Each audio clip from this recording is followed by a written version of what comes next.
Good morning, everybody. It's Monday, therefore it must be a Reform UK press conference. I do hear rumours that one or two members of the press don't even bother to take their passes off now. So many conferences do we do. Before the main event today, a couple of quick comments. I am quite a good friend of Reza Pahlavi. Quite what the final settlement would be in Iran if this revolution succeeds, I don't know, but I do believe him to be a positive and helpful influence. It is obviously tragic that so many people have been killed over the last few days, wholly unsurprising. And perhaps a lot of the silence we get from our establishment is, of course, because they all backed the JCPOA deal back in 2015, which I was vehemently opposed to, which frankly has done nothing more than prolong the life of this absolutely monstrous regime. Also, quickly want to touch on our friends in Brussels and the Farage clause. You would have to be a prime minister that had no feeling, no understanding of something called the national interest to sign up to something for which we could be punished if a subsequent elected government took a different view. But then, given what this prime minister has done on the Chagos Islands and much else, I don't think national interest really comes into his vocabulary. Far more worried about what globalist institutions may think of him. Now, today we are announcing a very senior political figure and business figure who is joining our team. I know that the sketch writers will go on saying that we're a one-man band. It doesn't matter how many women we get elected. It doesn't matter how many senior figures from all walks of life join us. For some reason, the one-man band narrative seems to have stuck, but it's nonsense, I promise you. So before I introduce our guest for today, our new defector today, I'm going to show you a short video about who he is.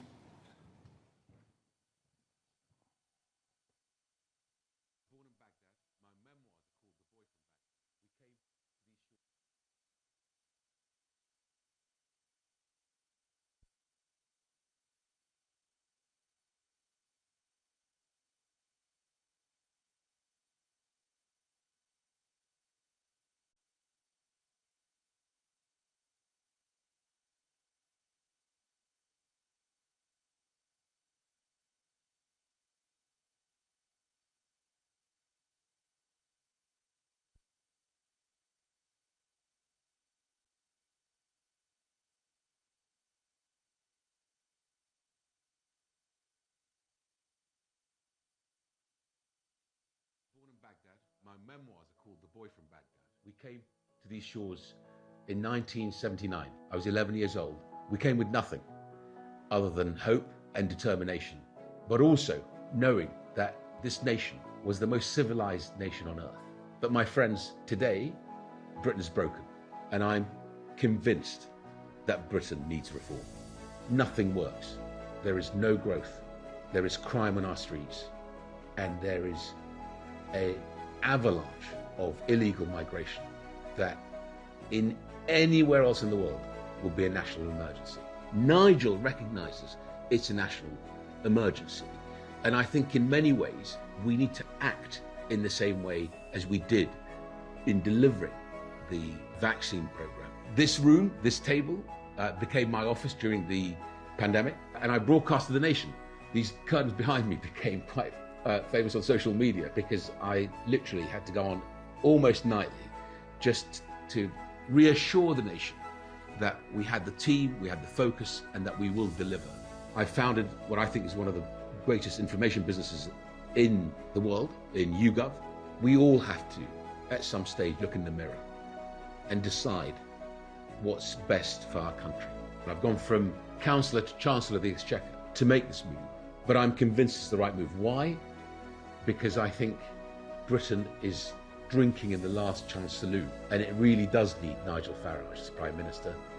And the one thing that I've been impressed by with Nigel is I've seen politicians come and go, and some are motivated and driven by just getting to the seat of power, to get to number 10. That is not Nigel. I have seen him operate with world leaders. When he needs to push back, he pushes back, he listens to allies and works with them, and has that gravitas and respect. And I've made my mind up. that the team that will deliver for this nation will be the team that Nigel will put together. And that's why I've decided that I'm joining Reform.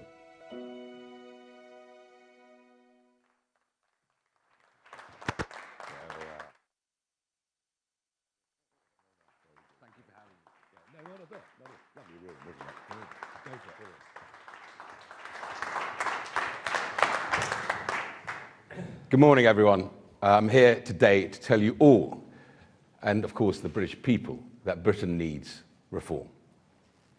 Britain needs Nigel Farage as Prime Minister. I know this may come as a surprise to my old party and to many Westminster watchers, but it really shouldn't. And it certainly won't come as a shock to the tens of millions of hard-working, patriotic, decent people up and down our wonderful United Kingdom, from the Highlands of Scotland to the bottom of Cornwall, from rural Wales to the beating heart of London. We can all see that our beautiful, ancient, kind, magical island story has reached a dark and dangerous chapter. Things may feel like they're ticking along just fine within a few square miles of where we stand today. But in so much of the rest of the country, the sickness is no surprise to anyone. To anyone trying to get a doctor's appointment, to anyone who wants to express an opinion, whether on X or even just down the pub, to anyone who wants their children to be taught facts, not harmful fictions at school, to anyone just trying to earn a living and not get crushed into the dirt by ever-growing taxes. Even if you don't yet realize that Britain needs reform, you know in your heart of hearts that our wonderful country is sick. How many of you at home have thought to yourselves that nothing works today? I know I have, and I have it a damn sight easier than most people. That is why I'm standing here today as the newest member of Reform UK. I could very easily spend the rest of my life back in business, which I've been enjoying since leaving Parliament 18 months ago. Many will know that I have done some, from the beginning of the most difficult period in government, that I've gone from being probably the most popular politician because of the vaccine program in the country, with many in this room writing lovely things about me, to someone who had the same journalist camped outside their house and write some very painful things. And I expect there will be some who want to obviously go over those issues when I sit down. And of course, I have always supported the right of a free press. But my point is that I could choose a quiet, comfortable retirement out of the headlines, chairing one of Britain's biggest online retailers, helping out the Adam Smith Institute, and of course investing heavily both here in the UK and internationally. But I also know a thing or two about growing up in a country that is fundamentally broken, riven by sectarian strife, economic depression, and cratering living standards. So I have decided not to stand by and watch that happen to the country that took me in and let me live my British dream. Not when so many of my countrymen are instead living the waking nightmare of Keir Starmer's two-tier Britain. So I stand here with the leader of my new party to offer my help and my insights to the dynamic, confident team that Nigel Farage is building, and to urge others from across all the other parties and the many millions who until now felt that politics isn't for them, to come and join us. Come and join us. You know Britain is broken. You know it needs reform. Since leaving Parliament, I have been reflecting on the successes and failures of my old party's time in government. I now rue the timidity, even at times the weakness, with which we try to deal with the problems of the country. My analysis is that a huge culprit is the overmighty bureaucratic inertia that now dominates and runs the country, that has taken control of swathes of the economy, and with barely a shrug of the shoulders, restricted the individual liberty of each and every one of us.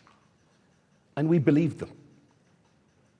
Now, I have always been the first to defend the civil servants who served me across multiple departments, and I will always do that. Individually, they are some of the most dedicated, talented, and capable people I've ever had the privilege to work with. But taken as a whole, we have an administrative state, including the overpowerful regulators, the quangos, and all the other agencies who have had power pushed onto them by successive parliaments and governments. These parliaments have been full of politicians terrified of the awesome power and the sacred responsibility that the British Constitution bestowed upon our ancient and sovereign parliament. This has meant that we have ignored the words of John 9:4, to work the work of the day while we can, because the night is certainly coming.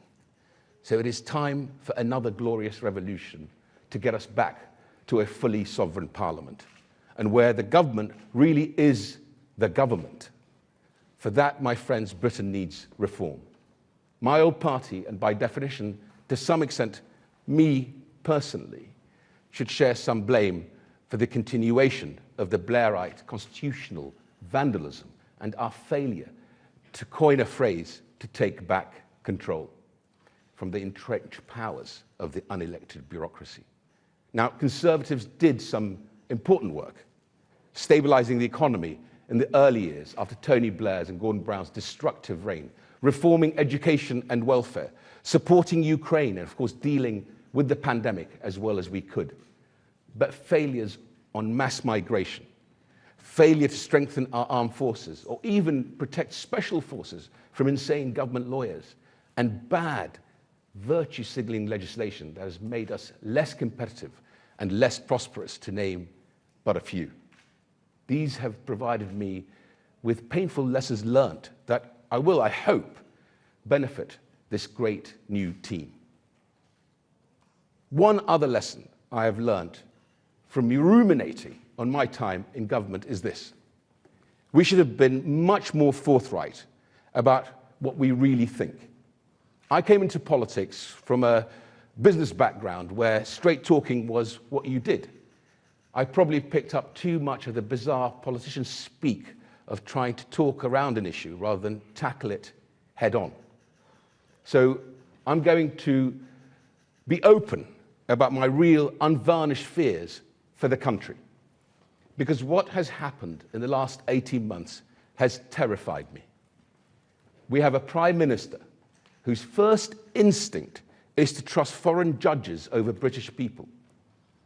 We have an Attorney General who says he would never block the ECHR, even presumably when it forces us to take back Shamima Begum and prevent us from deporting foreign child rapists.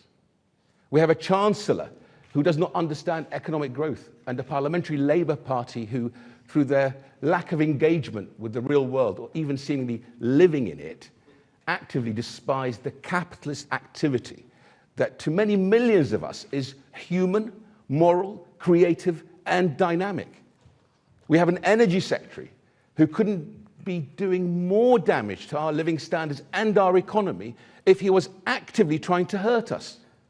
We have an education secretary who has thrown out 20 years of political consensus on education policy, one that has made English schools the best in the whole Western world, sacrificing your child's future on the altar of her slavish devotion to the trade unions and her ambition to winning their support, of course, at the upcoming Labour leadership election. We have a Justice Secretary who once said that Brexiteers like me were worse than Nazis, and who's throwing out an ancient liberty of this land in the form of jury trials, all whilst locking up people on Twitter. We have a Foreign Secretary giving away sovereign British territory, just as the world gets more dangerous and we are menaced by, first amongst others, a Russia that cares not a jot for words, it only respects strength. We have a health secretary who's ploughing ahead with giving children life-destroying hormone blockers, even though we know conclusively now know the damage that they do. And of course, worse, as calamitous as this shower of a government is, there are radical Islamists waiting in the wings to supplant half the cabinet at the next general election and enter parliament. Is there not still a teacher in hiding in Batley? Is there not an attempt by the CPS to introduce blasphemy laws via the back door? Just last week, did we not learn that a police force whose response to uncovering a plot by a group of Muslims in the West Midlands to organise into an armed militia and commit pogrom against Jewish football fans was to lie to the public and to blame the Jews? This is a sickness deep in the heart of our country that for 40 years we have let fester. We should have nipped political Islam in Britain in the bud the moment there were protests against an author for the crime of writing a book. Some of the biggest victims of these Muslim Brotherhood fanatics may be the millions of moderate, decent, patriotic British Muslims. And they may be, as we have seen, Britain's Jewish community too. But my friends, make no mistake, the rest of the country are every bit as much in their sights too. And the only political leader who has spoken up about this at great personal threat, who has pledged to ban the Muslim Brotherhood and the whole sinister fifth column in Britain, Nigel Farage, the man sitting by me now. I'm inspired by his willingness to say difficult truths rather than hide behind a comfortable lie. I'm inspired by the fact that he and his team understand the radical changes required on our economy to save us from the impending debt trap.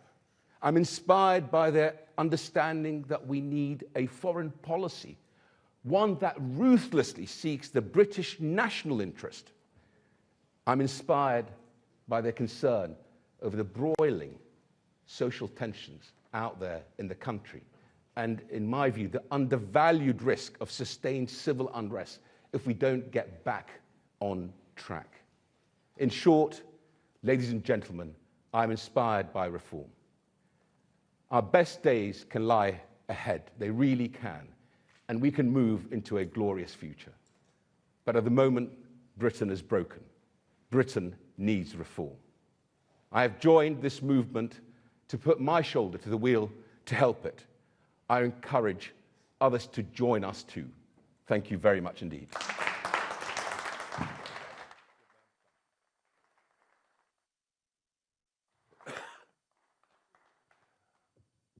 Nadhim, thank you and welcome on board. Right, we have the usual list of questions, beginning with Ian Watson from the BBC.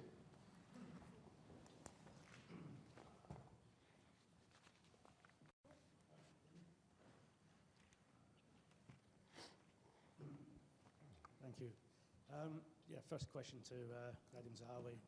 Obviously, nobody doubts your acumen as a businessman, but you were sacked as Conservative Party chair for your tax affairs and what you said about your tax affairs. Do you really provide the right image for a party that's meant to be anti-establishment? And to Nigel, I can ask you as well. Today, on substance, today the Labour Party is introducing necessary legislation to give people parental rights from day one in the job. Is that something you would reverse if you came to power? And on another topic today, Ofcom in the past 20 minutes has announced that it is investigating Grok X. Do you welcome that investigation? Thank you, Ian. I wrote a book about my time in government and about my final chapter, my departing government as chairman of the party. I built a great business in YouGov, and at some stage HMRC decided that I needed to pay more tax on that business, which I did. I had a choice, of course, by the way, which is to instruct my accountants to challenge HMRC, but of course they were reporting into me as Chancellor, and that's why I decided actually the appropriate thing to do was to settle. The mistake I made is not to be specific about the settlement in my declarations to the Cabinet Office, and I deal with that in detail in my book.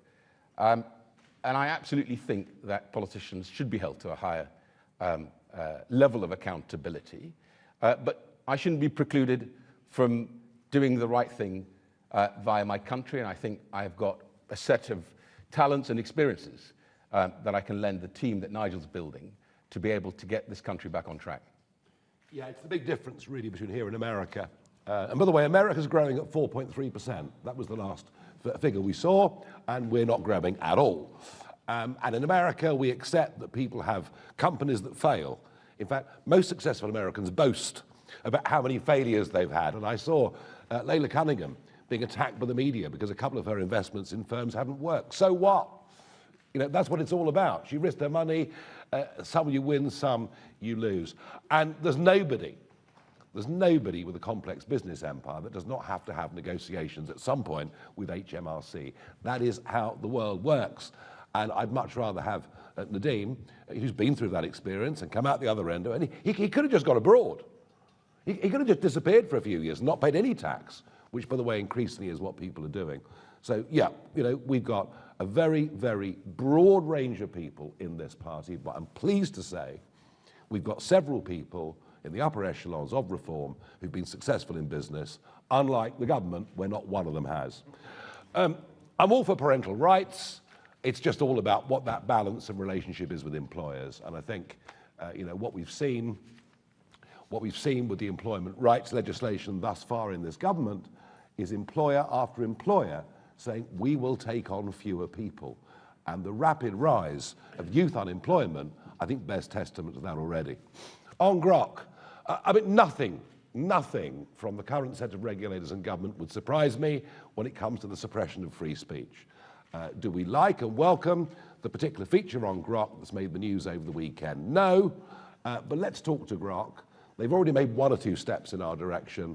My fear is we'll end up suppressing Grok and further suppressing free speech, and we do not want to do that. Catherine Forster, GB News.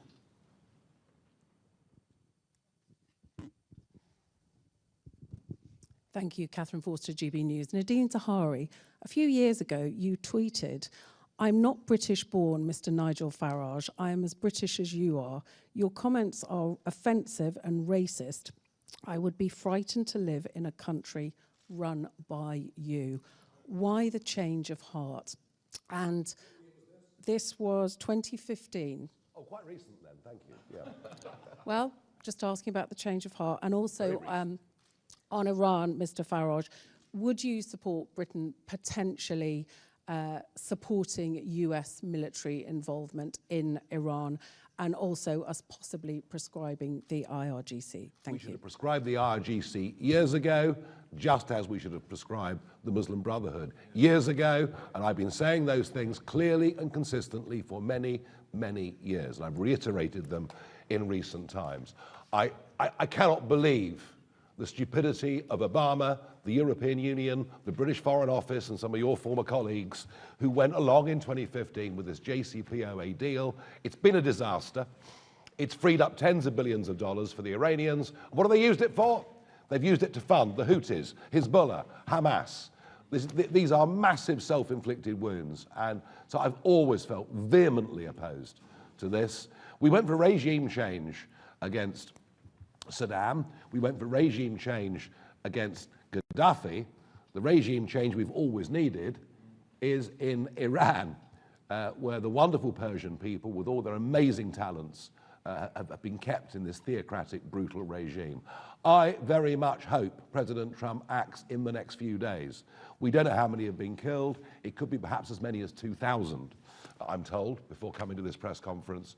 So would I support military action against the IRGC, the Revolutionary Guard, on the ground in Iran, so that the good guys can win this revolution? Absolutely, 100%. Catherine, good on you for digging out a tweet from 11 years ago.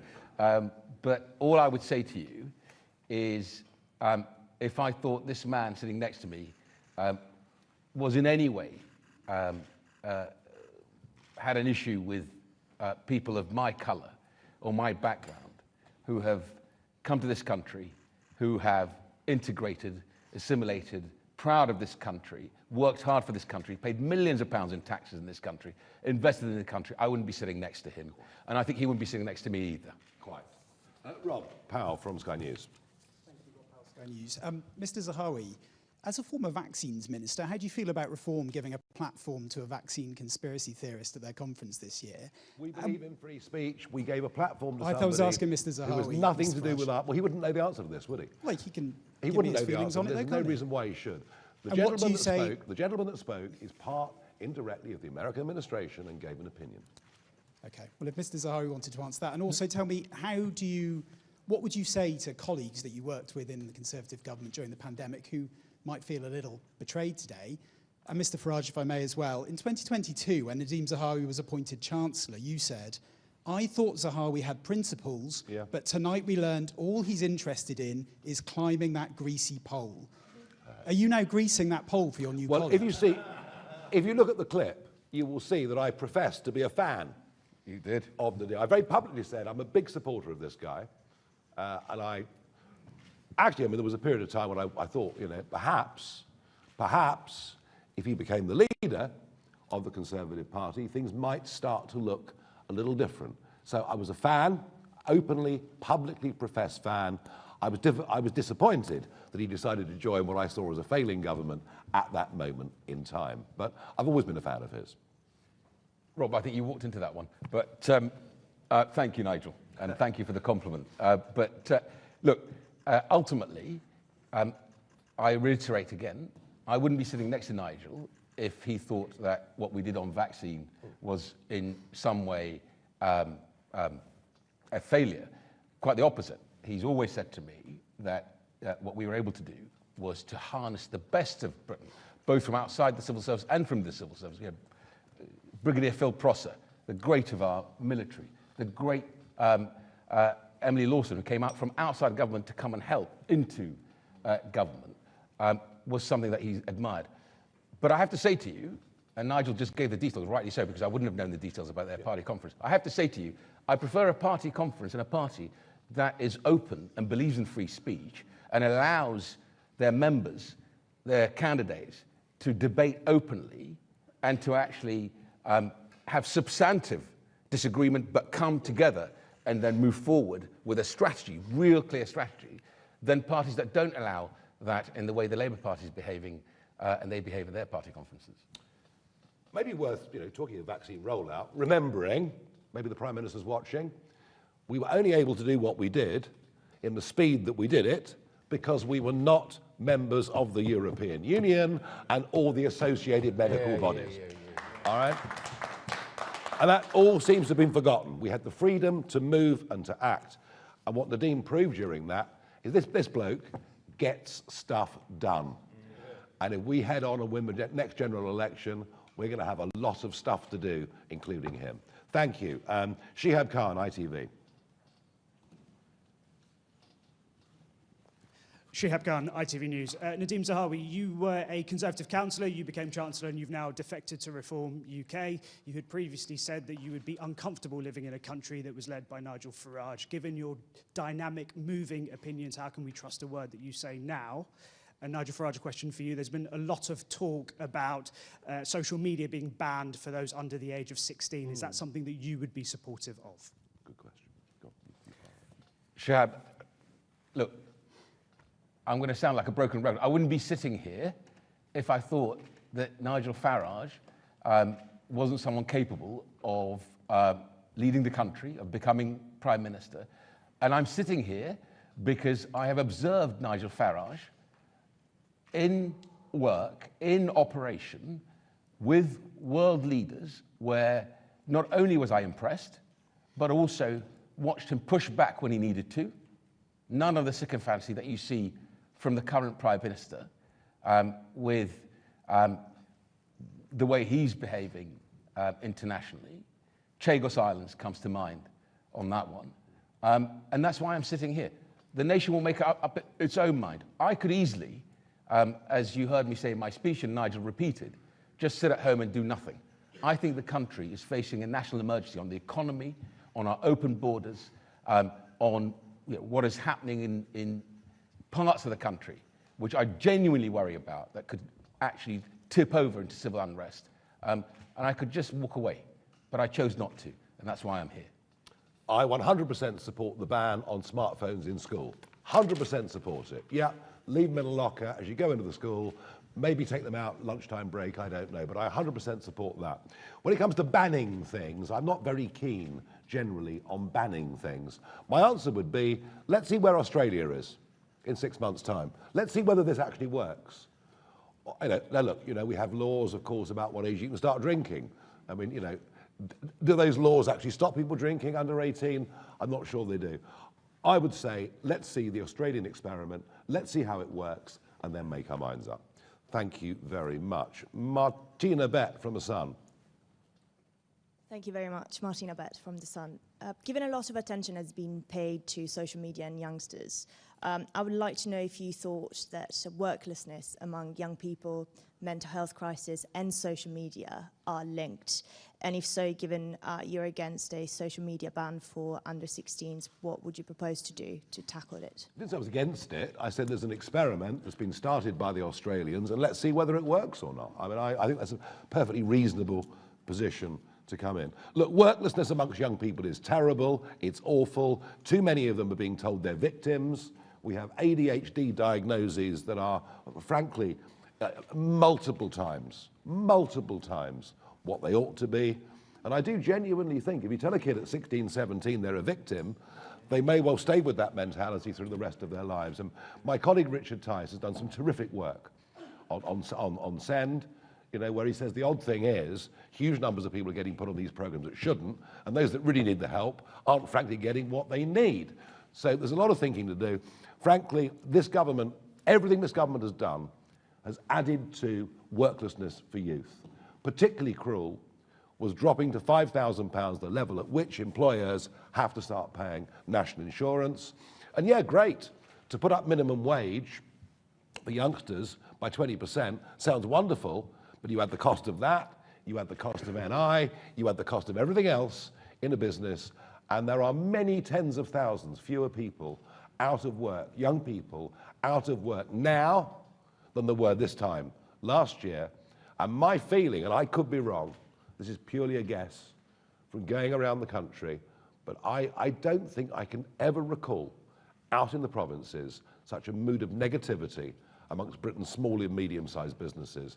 And I suspect you're going to see some shocking results from the British economy over the course of 2026, all of, part of which why I think the general election will come much earlier than 2029. Martin Beckford from the Mail. Thank you.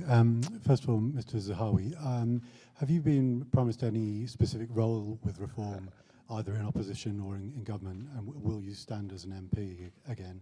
And to Mr. Farage, are you still not worried that voters will see these increasing numbers of former Tory ministers and say there's no difference between you and them? Thank you. Thanks, Martin. No promises at all. I was a foot soldier in the Conservative Party. I am now a foot soldier in Reform UK because I genuinely believe the country cannot afford a decade of Labour government. And the only real hope for us of removing this government is to get behind Nigel Farage and his team. What's the difference between us? I spent a quarter of a century campaigning for us to leave the European Union. I had to fight the Conservative Party tooth and nail all the way through, apart from a few individuals who were able to break cover once the referendum hove into view. I have, since 2004, been against the mass expansion of the European Union to 8, then 10 former communist countries, because I realised, whilst we get some great people, frankly, the population surge would put pressure on housing, pressure on public services. I advocated leaving the ECHR in 2020 from the middle of the Channel in Dover, saying unless we do, this trickle will become, well, I used the word invasion, which I got in terrible trouble for, but 190,000 people later, it's tough to think that I wasn't actually right. Net zero. Richard and I have campaigned against net zero for goodness knows how long. They put it into law. So the differences are enormous. And when people like Nadhim come to us and say, look, You know, we did one or two good things, but hands up, we got a lot wrong. And frankly, for the Boris wave, and for that breach of trust with those that voted Brexit, and then lent their votes to the Conservative Party in 2019, that is a betrayal of trust that should never, ever be forgiven. So no, we are not going to become the Conservative Party 2.0, but our weakness is we lack front-line experience. I've always been very candid about that, and with people like Nadhim, they've been on the inside, you know, they know how government works, or perhaps more accurately, how government doesn't work. So we welcome his experience very much indeed. Thank you. Christian Cowgie, Express. It's a nice surprise. Nadhim, one of your other jobs, of course, was in the Cabinet Office. So I wonder if you're going to be helping specifically your other former defector, Mr. Kruger, with the preparations for that, and whether you have any thoughts on some of the more minutiae elements of how to dismantle the disruptive and overbearing civil service. Thank you, Christian. And I hope some of my experience and my input is to really work with Danny and his team on this. Why do I say that? Because I saw the best and the worst during the pandemic. So when I was appointed as the Vaccine Deployment Minister, I said to the then Prime Minister that I will only take the job on if I could speak with his authority. His response was to ask, what does that mean? I said that what it means, I've got to be able to access you in minutes and seconds and minutes rather than in hours and days. And we had to do that because if I didn't have that capability, I would have never been able to deliver just shy of 1 million doses a day from a standing start, no infrastructure whatsoever. The best was having people like Brigadier Phil Prosser, embedded into the NHS and his team, because he was in charge of supplying our brave men and women on the front line. And there is no excuse. You can't be, half an hour late when you have to deliver bullets and life-saving equipment to the front line of our military. Emily Lawson, who came from outside of government to actually fix things inside the NHS and then take on this role. Ruth Todd, who we pulled out of the Ministry of Defence. She was in charge of the supply chain for our nuclear submarine. I can tell you, all the manufacturers were frightened of Ruth more than anybody else, any minister or anyone else. It's putting that sort of team together. The difficulty is, what I said in my speech, is you get the shrug of the shoulders and saying, it's too complicated, too complex, and we can't really do much about it. And ministers don't have the experience and the confidence to be able to say, no, let's sit down, I want to see the evidence. You know, what I just heard from Nigel fills me with even more confidence when he answered the question about the 16-year-old and ban on social media. Let's see the evidence from Australia. Evidence-based strategy in business or in politics tends to deliver better outcomes, success, right? When we move away from that and start playing politics and start playing, oh, well, Minister, you can make an announcement tomorrow, but it's just an announcement to sort of get you out of the way, then things go wrong. One of the other jobs, of course, that Nadhim did for the Conservative Party was to be the chairman of it and to raise a huge amount of money. And we're hoping he'll do much the same for us, amongst other things. Sorry about the pressure, but there we are. Tony Diver from The Telegraph. Hello, Tony Diver from The Telegraph. Mrs. Zahawi, on this point about COVID vaccines, I hear the point about free speech, but the doctor previously mentioned told Reform's conference that the vaccines that you rolled out may have caused the King's cancer. And he was described by David Bull as someone who worked with him to write Reform's health policy. So do you reject those views? And if they have shaped Reform's health policy, will you try to change it? I think you'll find David Bull actually spoke about vaccines on Friday night at our event that we held down at the Excel Centre with just shy of 3,000 people launching our London campaign. And I think you'll find, if you look at what Dr. David Bull, our chairman, said, how proud he was of the work actually for centuries that London had done and led the way in with vaccines. And as Nadhim said previously, we get all sorts of speakers from all over the world, some of whom have different opinions. Can I just come in, Tony? Please. I expected more from you, right? That was a really stupid question, right? and it doesn't even deserve an answer. So try again next time. Right, Dan Bloom, Politico. I'm the nice guy here, you know, I mean... Thank you, Dan Bloom from Politico. Mr. Farage, I heard what you said there on Iran. More generally, when it comes to sort of Donald Trump's worldview, he's obviously, you know, in some ways becoming the sort of interventionist president overseas.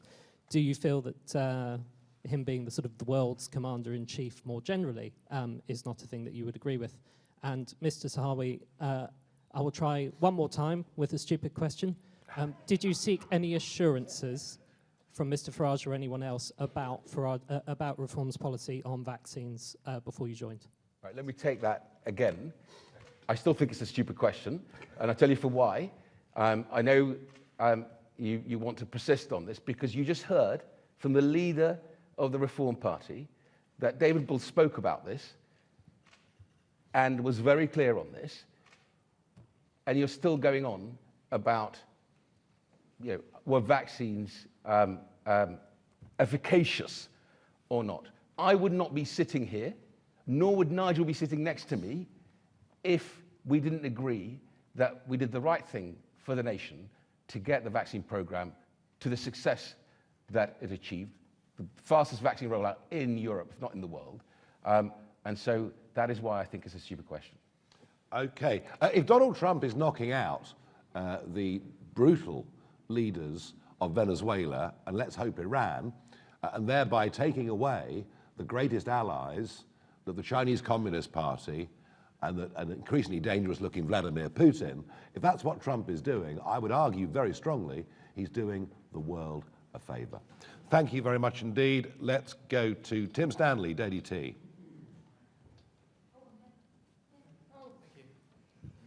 Tim Stanley, Daily T. Are you a one-man band? Joke! Clearly, joke! Clearly. Right. You're clearly not. There's a lot of people in this band, I can see that. A Conservative spokesman has just said, Reform is fast becoming the party of has-been politicians looking for their next gravy train. So my first question, Nadhim, are you a has-been politician? And Nigel, is there any Tory politician you won't take? What is your bar? How do you decide who to say yes to and who to say no to? And have you ever said no? No, that is a very good question. Have we said no to people? Yes, we have. Yes, we. Well, no, I'm not going to tell you that, am I? For goodness' sake. I mean, that's an even more stupid question. Look, we want people who believe in what we're doing, and the reason I was a fan of this guy, and rather hoped he would become the leader of the Conservative Party, is I could see, you know, on some of the really tough issues facing this country that others would rather simply brush under the carpet, like extremism, as you mentioned in your speech earlier, that this was a guy that had the conviction and that actually wanted to do it. So, you know, before the next question comes, yes, there are plenty of people in the Conservative Party currently talking to me, and some might fit and some really might not fit. But they all can see that May the 7th is an absolutely pivotal moment, after which there is a strong chance that the Conservative Party, after its couple of hundred years, will cease to be a national political party, hence all the conversations that are going on. Tim, whoever the spokesman for my old party, I hope they'll ask the leader if I'm a has-been politician when she and her team came to me not too long ago without betraying confidences for my advice on how the party should move forward. So I think that speaks volumes for my ability. As I said earlier in my speech, I could just sit at home and enjoy my life, but I've decided to come forward and be a foot soldier for Reform UK, because I think it's our last chance to really get this country back on its feet. Maybe we should return the compliment to whoever gave you that statement and say you're and never will be, which strikes me as being perhaps the right way of looking at it. I'm starting to enjoy this now. Right, David Lynch from PA. Hello. Hi, Mr. Farage, David Lynch from PA. Yeah, just wanted to ask you about something that appeared in the Sunday Times over the weekend. There was reporting in that newspaper citing a source close to the Trump administration saying that Trump has totally lost faith with Farage and doesn't believe he is for real. Are you for real? I thought, oh, I'm for real, don't worry about that. As far as Trump losing faith in me, I don't know. I mean, I saw him in October, I sat with him in November at Mar-a-Lago and chatted about a few things. He's always been enormously supportive of me. I'm supportive of him. We don't see eye to eye on every issue. And as Nadhim says, if I don't see eye to eye, I tell him I don't see eye to eye. I'm not frightened of saying to people what I think. Do you know what? Sometimes journalists write things that may not necessarily be wholly true. Natasha Clark, LBC. It's quite fun, isn't it? Here we go. Thank you, Nigel. Thank you, Mr. Zahawi. Mr. Zahawi, you are someone that supported Boris Johnson famously, and 36 hours later called for him to go. Mr. Farage, are you sure that you can trust this man? If you can, are you prepared to give him a job in reform, preparing for reform government, fundraising, health policy, perhaps? And Nadhim, your former Tory colleagues, of course, will be looking to you today. They have said, just in the last few minutes, you have shown the level of loyalty for sale. Can I just ask you, why do you think that Kemi Badenoch doesn't have what it takes to become Prime Minister and Nigel does? Thank you. Thanks, Natasha. Boris Johnson decided to keep me on as Chancellor after his resignation. I think I've seen at close contact some of the pitfalls and the mistakes that Prime Ministers have made. And like Nigel, I'm not frightened of saying to my colleagues that we're making a mistake. And I hope it's something that, a value that Nigel identifies with. What was your second question? Well, if nothing else, she's got the baggage of what I think is a defunct brand, a brand that the nation has decided they can no longer trust. And of course, I don't think, in my view, she's able to form the next government. And ultimately, if you put country ahead of party, you come to the same conclusion that the only person that you can really get behind and put the work and the energy into is Nigel Farage and his team. And yes, he will be doing a big job for us, and all of that will be announced in the weeks to come. As for loyalty, well, if he's disloyal, you'll find that we deal with things very much more effectively in Reform UK. Well, I do mean it, actually, but I don't see it being an issue, honestly, I don't. And that's the only thing I ever asked for. The only thing I ever asked for as leader, in all the years I've done politics, the only thing I ask for is loyalty. If you want to disagree with me, you want to shout at me, you want to throw things at me, I really, really, really don't mind. But we do it behind closed doors. And it was so interesting at our conference up in Birmingham that we had the founder of Reform Canada come along, and they went all the way from a tiny fringe party way out west in Canada to being the biggest party in Canadian politics, to Stephen Harper becoming the Prime Minister for 10 years. And it was the one thing that Preston Manning told us, is we had our arguments in private. And that's all I ask of anybody that comes. And we will have our disagreements. We won't see eye to eye on everything. No two human beings can. But they're the rules within this organisation. It's very, very straightforward.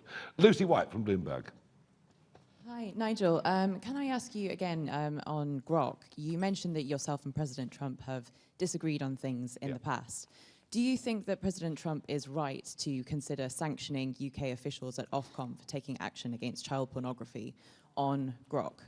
And Nadhim, can I ask you as well, as a former businessman yourself, do you think that Reform's policy, or Reform currently has enough policy on international trade and foreign policy? I've heard from businesses myself that they're not clear on what that Reform policy might be.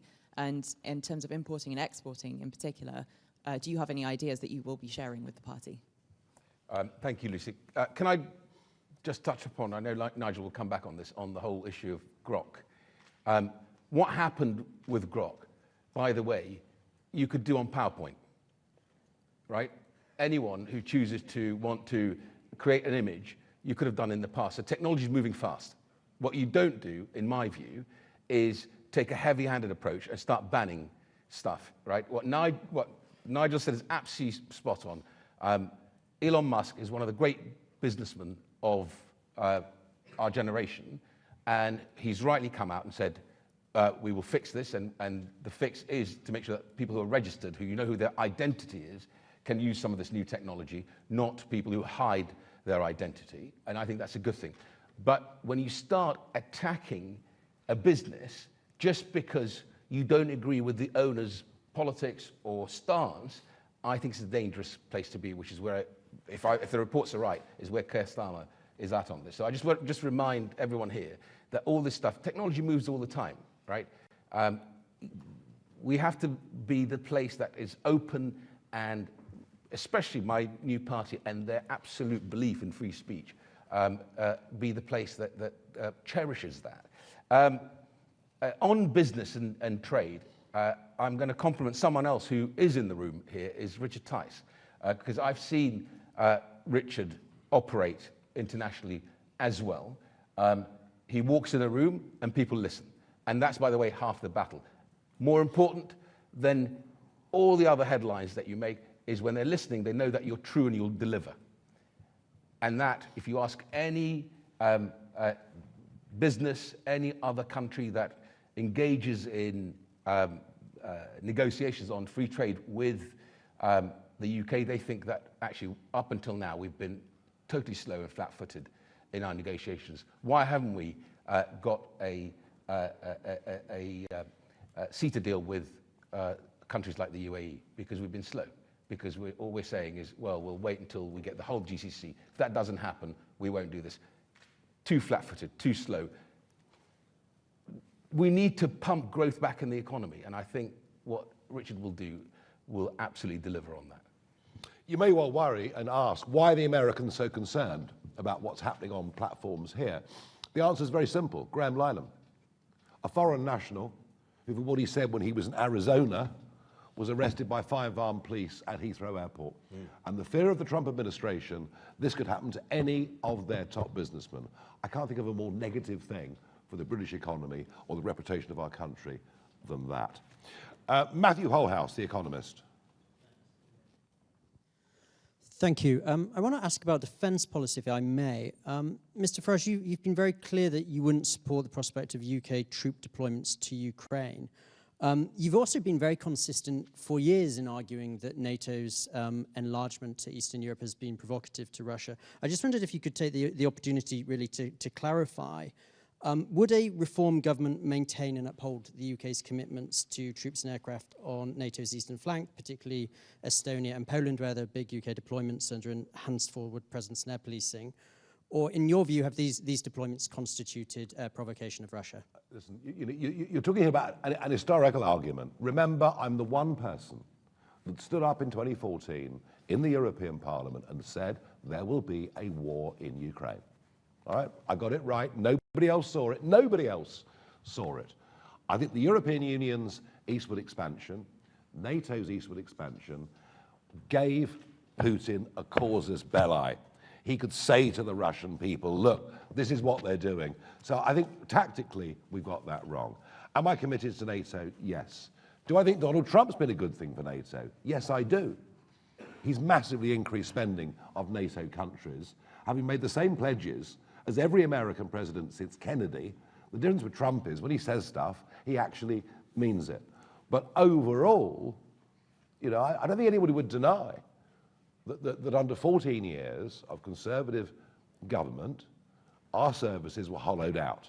At the end of the 14 years, we were spending less on defence than we had been under Gordon Brown, and probably not having gripped some of the procurement difficulties in that area as well. So we are very strongly committed to defence as a party. I suspect, you know, part of the benefit cuts in spending that we're going to have to make will be because we do need to spend more on the defence budget. Sorry, no, on Estonia and Poland, there's specific NATO deployments that are in. Well, they are NATO members now. It's done. So once you're a NATO member, you must be defended. All right? I mean, as I say, you know, Henry Kissinger spoke about this. You know, Kissinger was talking about NATO expansion after the fall of the Berlin Wall. These debates have been going on right back to sort of 1991, 1992. They're not, but frankly, whatever my historical position on this, it's not particularly relevant for where we are right now, and Putin does appear to be increasingly dangerous.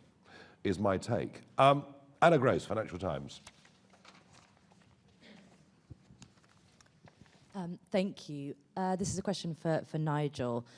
You say you would simply refuse to pay if an exit clause was added to the EU SPS deal, but that would inevitably collapse the entire trade and cooperation agreement. Are you happy to do that? And would a Farage government then mean dragging the British public through years of a damaging Brexit 2.0? No, I mean, look, the tragedy of Brexit is we didn't do it. Didn't do it. And all right, we had the pandemic, and that's the argument that always gets made. We had the pandemic, therefore we didn't get time. For Keir Starmer to realign with single market rules is easy because we never ever took the opportunity or the potential advantage of moving away from it. So I'm absolutely furious at both of them. But look, you're presupposing that Starmer would sign up to something as treacherous as this. I'm sure he won't do it. Thank you. Let's go on to Jay Merrick at the iPaper. Can I ask who approached whom in this conversation? Did Nadhim ask you? And are you having more conversations with former members of Boris's cabinet to defect? And then secondly, on Iran, what do you think Keir Starmer should actually do? Would you like to see the RAF involved in any military action there? Thank you. Well, I mean, I suspect Keir Starmer will do absolutely nothing. Nothing. I don't know what his view on the JCPOA deal was at the time, but given that it was favoured by the international community, he would have been in favour of it. So he probably wants to keep the mullahs running Tehran. I just don't know. Having conversations with all sorts of people, Jen, as I said earlier, there is a growing realisation that May the 7th is it is not only the most significant electoral date between now and the next general election, but it could well be a day that reshapes politics in a way that, frankly, on the centre-right has not been seen ever, frankly. Nigel and I have known each other for a very long time, and I think it's when our very good mutual friend, Nick Candy, decided to support Nigel was the beginning of our conversations together. Nick has done a phenomenal job, by the way, in raising some of those millions for you, and I will see where I can help as well. But in December, I allowed my membership of the Conservative Party to lapse because I wanted to reflect. And over the Christmas period, I came to the conclusion that genuinely the country faces a national emergency. And if, as I've always done through my life, because what this country's given me, I wake up every morning, I have to pinch myself and think how lucky I've been. And you need luck, by the way. Any businessman who tells you otherwise is either lying to you or naive. How lucky I've been to have been allowed to be in this country and to become British. Then you'll come to the same conclusion that we need this government out. If you want this government out, there's only one choice. And my colleagues will have to reflect in my old party. And I think, as Nigel just said, the local elections are going to be a very big moment for reform and for the future of this country. Yeah, we're getting there. Robert Hutton, the critic. Hi there. Question, first of all, for Mr. Farage. Last week, you said you were very troubled by what was going on X. You seem to be moving to a position that child porn on demand is just something we're going to have to live with. Don't you think that your position on this would carry more weight if you and your MPs weren't taking money from the app that's offering the child porn on demand? Nice try. And a question for Mr. Zahawi. Do you see yourself going back into the House of Commons, or has reform offered you the peerage that the Conservative Party didn't give you? Because one is troubled by some of the things that happen in the online world, does not equate to thinking that the organisations themselves should be banned. There is a really quite big fundamental difference between those two positions. As for money, well, you know, as you may well know, we probably don't know, you wouldn't because of the way the declarations work. I employ people privately to help me with my social media accounts. Let me assure you, I don't make money on X. It costs me several £1,000s every month. I will, I hope, be deployed whichever way the leader and the future Prime Minister of this country feels fit to deploy. And no promises have been made, no promises have been sought. But thank you for the question. Yeah, you're pushing his case hard. David Burke from The Mirror. Hi, thank you very much. There's quite a long history of you two having pops at each other, which has given us some few bits to get our teeth into. On another occasion in 2015, Mr. Zahawi, you likened Mr. Farage to Goebbels. The context of that was that... Could have been worse then, couldn't it? Was that at the time, Mr. Farage, you were proposing ripping up legislation to prevent discrimination on the grounds of ethnicity and nationality in the workplace. You said that it was ludicrous that employers can't differentiate between British and Polish workers at the time. Mr. Zahawi, you responded to that by saying it was a remark Goebbels would be proud of. You also described it as deeply racist. My question to you is, Reform now is proposing to do something similar in relation to welfare, in that qualification would be on the basis of nationality. Are you now, based on your previous position, comfortable with that? And how do you square that circle? 2015 was a general election campaign. All sorts of things get said and done in the heat of battle in general election campaigns, but I don't in any way row back from the comments I made then. I do think we should actually put British workers first. I genuinely do, and I think you're right. Good question in one sense, because you're right. That logic now applies to benefits. We should not be paying out wholesale benefits to vast numbers of people who come from overseas and who, when they get indefinite leave to remain, of course, are allowed to bring their extended families. And I think these are the arguments of common sense. And I think, look, when my family came to these shores, we came here because we were determined to integrate. My parents were proud monarchists. They wanted their children to grow up with a real passion and commitment to this country. What has happened, in my view, in recent years, with, dare I say, the sort of the Treasury orthodoxy that all immigration is good for the economy, has completely distorted the cultural life of this country, the fabric of this nation, and the economy. We should be focusing on GDP per capita, on people contributing. And now, when I travel around the world and see countries who do it well, who bring talent, if you're willing to bring your millions of pounds to this country, we're going to welcome you in reform, right? If you're willing to come here and build an AI business or a manufacturing business, whatever you're going to build, we're going to welcome you. If you're a net contributor, we're going to welcome you. But what has happened is that all was swept aside, and everything was about, let's just open the doors because the modeling says the bigger the influx, the bigger the GDP. Not true. And that is, for me, is where the evidence has led. And when you see the evidence, you change your mind. And we have seen the evidence. Two more questions. Ben Quinn from The Guardian. Thank you. Mr. Zahawi, does this defection come with a personal donation from you to Reform? And you mentioned Shamima Begum in your remarks at the beginning. I think Mr. Farage surprised a lot of people last year, suggesting that she could be allowed to come back to the UK. Are you on the same page? And lastly, we're now at 34 people who've levelled accusations of anti-Semitism and racism.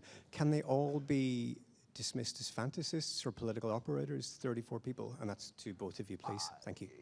Even the quotes that have been read out today of things that Nadhim might have said about me in the 2015 general election campaign just shows you that actually these accusations of racism, isms of all kinds, get thrown around every single day. In fact, they get thrown around so much that, frankly, they almost become meaningless, I'm afraid. But on Shamima Begum, the moment someone decides that they'll pledge their allegiance and loyalty to a different state, the Islamic State, they forfeit the right, in my view, of being British.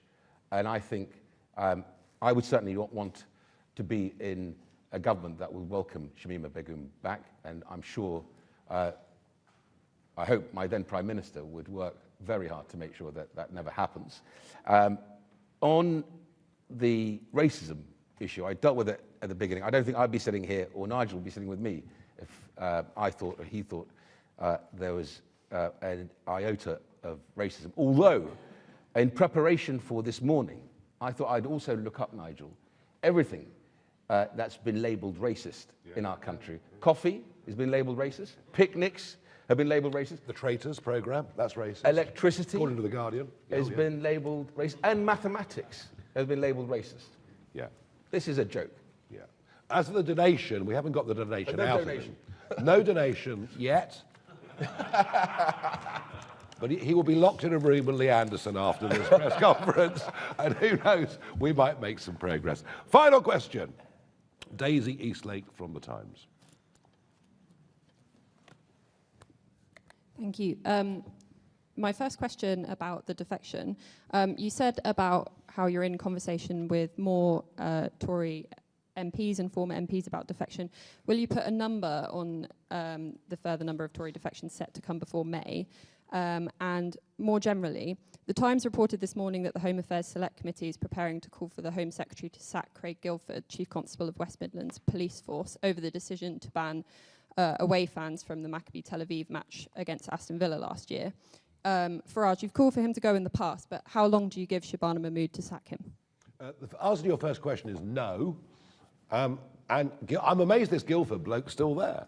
I mean, frankly, what was revealed last week in that abject performance before the committee was something extraordinary, where, I mean, basically, you know, police chief hasn't just lied to everybody, but he's literally kowtowed to the most, I mean, you know, talk about racism, you know, literally kowtowed to just a form of violent extremism.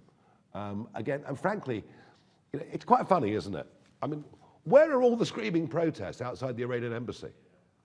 Where are all the, you know, the pro-Palestinian lot? It seems they only really turn out when they're having a go at Jews. I'm afraid, I'm sorry to say that. Guildford should have gone already, in my view. Just on the point on the Maccabi Tel Aviv match, and this is really serious, and I hope Shabana is listening to this today. And I said that on the night, because I was actually doing media on the night. The message this sends is so dangerous and corrosive to our country. Why do I say that? Because the question is, who controls our streets? Right? If the police force in the West Midlands needed additional support, they should have called the Home Secretary and the Defence Secretary and got the army in. Right? No way should we allow Islamists, thugs, and terrorists to feel that they can have control of our streets. And if she doesn't act today, she's going to have a serious problem, in my view. Genuinely, I say this to you. Thank you very much indeed, everybody.